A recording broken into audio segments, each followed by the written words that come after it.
ನಮ್ಮ KS IS IPS ಒಂದು academy ನಮ್ಮ ಭಾಗದ ಒಂದು ಕನಸು. ಅದು ಕಲಬುರಗಿ ಹೆಡ್ ಕ್ವಾರ್ಟರ್ನಲ್ಲಿ ಅದೊಂದು ಅಕಾಡೆಮಿ ಆಗ್ಲಿದ್ದಂಥ ಉಸ್ತುವಾರಿ ಮಂತ್ರಿಗಳು ಅದಕ್ಕೆ ಭಾಳಷ್ಟು ಪ್ರಯತ್ನ ಪಟ್ಕೊಂಡು ಪ್ರಿಯಾಂಕ ಖರ್ಗೆ ಸಾಹೇಬರು ಅದಕ್ಕೊಂದು ಅಚೀವ್ಮೆಂಟ್ ಮಾಡಿ ಒಳ್ಳೆ ರೀತಿಯಲ್ಲಿ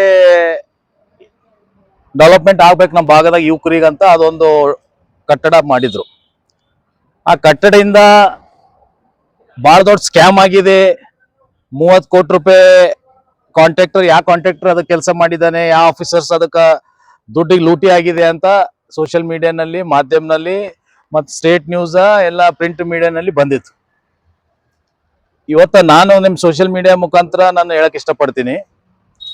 ಇವತ್ತ ನಮ್ಮ ಇನ್ಚಾರ್ಜ್ ಮಿನಿಸ್ಟರ್ ಸಾಹೇಬರು ಏನು ಸ್ಟೆಪ್ ತಗೊಂಡಿದ್ದಾರೆ, ಇಮಿಡಿಯೇಟ್ ಅವ್ರು ಯಾವುದೋ ಮುಲಾಜೆ ಇಲ್ಲಾರ್ದೆ ಸಸ್ಪೆಂಡ್ ಮಾಡಿದ್ದಾರೆ. ಅವ್ರಿಗೆ ಫಸ್ಟ್ ಆಫ್ ಆಲ್ ನಾನು ಅಭಿನಂದನೆ ಸಲ್ಲಿಸಬೇಕು.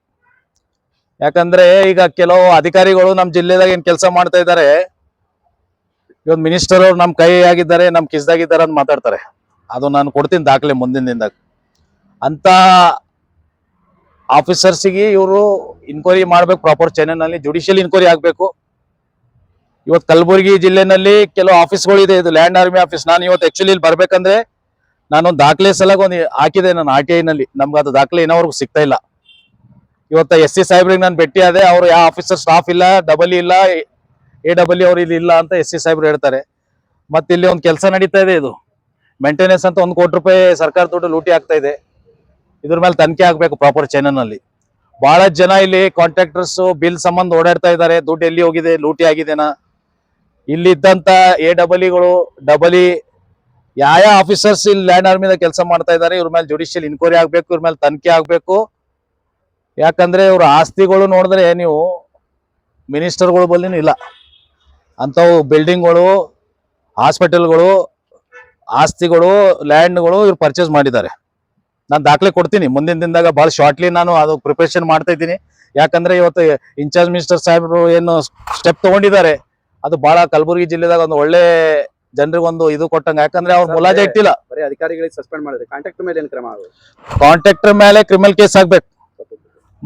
ಯಾಕಂದ್ರೆ ಇವತ್ತು ಸರ್ಕಾರ ದುಡ್ಡ ಇವತ್ತು ಕಾಂಟ್ರಾಕ್ಟರ್ಗೆ ಒಂದು ಟೆಂಡರ್, ಲ್ಯಾಂಡ್ ಆರ್ಮಿದಾಗ ಟೆಂಡರ್ ಆಗಲ್ಲ ಸರ್. ಲ್ಯಾಂಡ್ ಆರ್ಮಿದಾಗ ಮನ್ಸಿಗೆ ಬಂದು ಕಾಂಟ್ರಾಕ್ಟರ್ ಉಡಿಸ್ತಾರೆ. ಮತ್ತೆ ಇಲ್ಲಿ ಶಾಲಿಮಠ್ ಅಂತ ಒಬ್ಬರು ಬಹಳ ದೊಡ್ಡ ಕಾಂಟ್ರಾಕ್ಟರ್, ಅವರು ಅವರೇ ಬಿಲ್ಡಿಂಗ್ ಕೆಲಸ ಮಾಡಿದಾರಂತ ಬರ್ತಾ ಇದೆ. ಇನ್ನ ಎಷ್ಟು ನಿಜ ಇದೆ ಕರೆಯೋದು ಗೊತ್ತಿಲ್ಲ.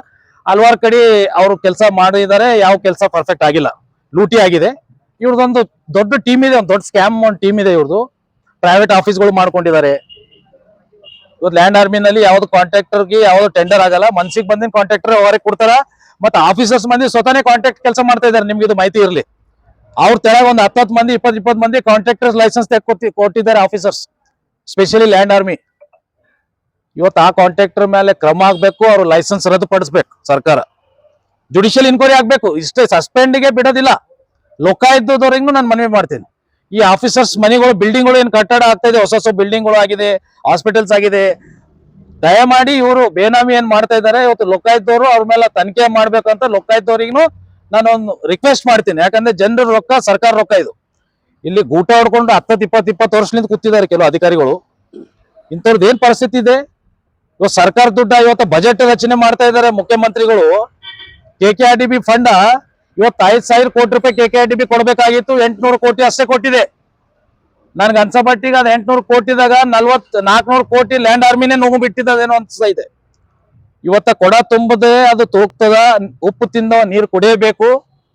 ಇನ್ನ ಜನರಿಗೆ ನ್ಯಾಯ ಸಿಗ್ತದ ಅಂತ ನನಗೊಂದು ವಿಶ್ವಾಸ ಇದೆ. ಮುಂದಿನ ದಿನದಾಗ ವಿತ್ ಡಾಕ್ಯುಮೆಂಟ್ಸ್ ನಾನೆಲ್ಲ ಕಲೆಕ್ಟ್ ಮಾಡ್ಕೊಂಡಿದ್ದೀನಿ ಪ್ರೆಸ್ ಕ್ಲಬ್ ನಲ್ಲಿ. ಇವ್ರದೆಲ್ಲ ದಾಖಲೆಗೆ ಸಾಥ್ ಇವತ್ತು ಸರ್ಕಾರಿಗೂ ಕಳಿಸ್ತೋ, ಮತ್ತೆ ಇಲ್ಲಿದ್ದಂತ ಇನ್ಚಾರ್ಜ್ ಮಿನಿಸ್ಟರ್ ಸಾಹೇಬ್ರಿಗೂ ನಾನು ಈ ದಾಖಲೆಗಳು ಕೊಡ್ತೀನಿ ಅಂತ ಹೇಳಕ್ ಇಷ್ಟಪಡ್ತೀನಿ. ಯಾರು ನೋಡಲ್ಲ, ಓನ್ಲಿ ಪರ್ಸೆಂಟೇಜ್. ಈ ಬಿಲ್ಡಿಂಗ್ ಇವತ್ತು 1 ಕೋಟಿ ರೂಪಾಯಿ ಮೇಂಟೆನೆನ್ಸ್ ಆಗ್ತಾ ಇದೆ ಅಂದ್ರೆ ಇಲ್ಲಿ MLA ಬಂದು ನೋಡ್ತಾ ಇದ್ದಾನೆ. ಕಾಂಟ್ರಾಕ್ಟರ್ ಇದೇನು ಟೆಂಡರ್ ಆಗಿಲ್ಲ ಸರ್. ಇದು ಇಲ್ಲಿ ಇದ್ದಂತ AWನೇ ಸ್ವತಃ ಕೆಲಸ ಮಾಡಿಸ್ತಾ ಇದ್ದಾನೆ. ಇದು 1 ಕೋಟಿ ರೂಪಾಯಿ ನಾನು ಇದೆ ನೋಡಿ. ನಾನು ಈಗ ಕೇಳಿದೆ SC ಸಾಹೇಬ್ರಿಗೆ. ಅದಕ್ಕ ಇದು MLAಗಳಿಗೆ ಕೆಲಸ ಬೇಕಾಗಿಲ್ಲ ಸರ್. ನನ್ನ ಭಾಗದ ನಮ್ಮ ದಕ್ಷಿಣ ಮತಕ್ಷೇತ್ರ ನಾನು ಅಭ್ಯರ್ಥಿಯಾಗಿದೆ.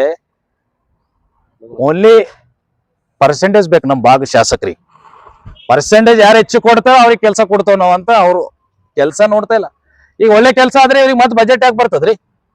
ಒಂದ್ ತಿಂಗಳ 6 ತಿಂಗಳ ರೋಡ್ ಕಿತ್ತೋದಾಗೆ ಮತ್ತೆ ಹೊಸ ಬಜೆಟ್ ಮತ್ತೆ ಅದೊಂದೊಂದು ಎಸ್ಟಿಮೇಷನ್ ತಯಾರು ಮಾಡ್ತಾರೆ, ಮತ್ತೆ ಅದ್ರ ಬಗ್ಗೆ ಒಂದು ಸರ್ಕಾರಿಗೆ ಫಂಡ್ ಕೇಳ್ತಾರೆ, ಮತ್ತೆ ಅದೊಂದು ಟೆಂಡರ್ PWD ಗೆ ಹಾಕ್ಸ್ತಾರೆ. ಇವೆಲ್ಲ ಬಹಳಷ್ಟು ಸ್ಕ್ಯಾಮ್ ಆಗ್ತದೆ ನಮ್ಮ ಭಾಗದಾಗ. ದಯಮಾಡಿ ಇಲ್ಲಿ ಇದ್ದಂತ ಉಸ್ತುವಾರಿ ಸಾಹೇಬ್ರು ಒಳ್ಳೆ ಕೆಲಸ ಮಾಡಿದಿರಿ, ನೀವು ಮುಲ್ಲಾಜ ಇಲ್ಲಾರ್ದಾಗ ನಿಮ್ದು ಹೆಸರು ಬಳಸ್ಕೊತಾ ಇದ್ದಾರೆ ಕೆಲವು ಆಫೀಸರ್ಸ್ ಇದಾರೆ. ಪ್ರಿಯಾಂಕ್ ಖರ್ಗೆ ಸಾಹೇಬ್ರ ಹೆಸರು ಅವರು ಇಂಥವ್ರಿಗೆ ಸಪೋರ್ಟ್ ಮಾಡಲ್ಲ. ಫಸ್ಟ್ ಆಫ್ ಆಲ್ ಅವ್ರ ಬಗ್ಗೆ ನಂಗೆ ಬಹಳ ಗೌರವ ಇದೆ. ಸ್ಟೇಟ್ ಫಾರ್ವರ್ಡ್ ಮಿನಿಸ್ಟರ್ ಇದ್ದಾರೆ. ದಯಮಾಡಿ ಅಂಥವ್ರಿಗೆ ನೀವು ಸಲ್ಗಿ ಕೊಡಬೇಡ್ರಿ. ಇದು ಒಂದೇ ಡಿಪಾರ್ಟ್ಮೆಂಟ್ ಅಂತಿಲ್ಲ, 4-5 ಡಿಪಾರ್ಟ್ಮೆಂಟ್ ಇದೆ. ಮುಂದಿನ ದಿನದಾಗ ವಿತ್ ಡಾಕ್ಯುಮೆಂಟ್ಸ್ ನಾನು ಕೊಡ್ತೀನಿ ಅಂತ ಹೇಳಕ್ ಇಷ್ಟಪಡ್ತೀನಿ. ಕಲ್ಯಾಣ ಕರ್ನಾಟಕ ನಮ್ಮ ಜಿಲ್ಲೆದಾಗ ಇವತ್ತು ಹಲವಾರು ತಾಲೂಕಾ ಲೆವೆಲ್ ನಲ್ಲಿ ಸ್ಕೂಲ್ಸ್ಗಳು ಪರಿಸ್ಥಿತಿ ಏನಾಗಿದೆ, ಪೂರ ಕೆಟ್ಟೋಗಿದೆ. ಇವತ್ತು ಅಲ್ಲಿ ಮೇಂಟೆನೆನ್ಸ್ ಮಾಡ್ಬೇಕಂದ್ರೆ ಇವತ್ತು ಅವ್ರ ಹತ್ರ ದುಡ್ಡಿಲ್ಲ ಅಂತ ಹೇಳ್ತಾರೆ, ಬಜೆಟ್ ಇಲ್ಲ ಅಂತಾರೆ. ಇಂಥ 1 ಕೋಟಿ ಮೇಂಟೆನೆನ್ಸ್ ಆಗ್ಬೇಕ್ರಿ, ಏನ್ ಆಫೀಸ್ ಏನ್ ಬಿದ್ದಿತ್ತಾ? ಇನ್ನ ಸ್ಕೂಲ್ ಬಿಲ್ಡಿಂಗ್ಗಳು ನೋಡ್ರಿ, ಅದಕ್ಕಿಂತ 100 ಪಟ್ಟಿದ ಆಫೀಸ್ ಮಜಬೂತ್ ಅದ. ಇವ್ರಿಗೆ ಯಾಕೆ ಬೇಕಾಗಿದ್ದು ಗ್ರಾನೈಟ್ ಮಾರ್ಬಲ್ ಹಾಕ್ಲಕ್? ಏನು ಇನ್ನು ಇವ್ರು ಮದಿ ಫಂಕ್ಷನ್ ಅಲ್ಲಿ ಮಾಡ್ತಾ ಇದಾರ? ಆಫೀಸಾಗ ಕೂಡಕ್ಕೆ ಇವ್ರ ಹತ್ರ ಟೈಮ್ ಇರಲ್ಲ. ಲ್ಯಾಂಡ್ ಆರ್ಮಿದಾಗ ಒಂದು AEE ಯಾರು ಇರಲ್ಲ. ಮತ್ತೆ ಆಫೀಸ್ ಮಾಡಿಫೈ ಮಾಡ್ಲಕ್ ಹೋಗ್ತಾ ಇದಾರೆ. ಅವ್ರೊಬ್ಬರು SC ಸಾಹೇಬ್ರು ಸಿಗ್ತಾರೆ ನೋಡ್ರಿ, ಅವ್ರು 5 ಜಿಲ್ಲೆದ SC ಇದಾರೆ ಅವರು. ಅವ್ರು ಬಂದಾಗ ಒಬ್ಬರು ಇರ್ತಾರೆ ಅಲ್ಲಿ. ಇದ್ರ ಮೇಲೆ ತನಿಖೆ ಆಗ್ಬೇಕಂತ ಹೇಳಕ್ ಇಷ್ಟ.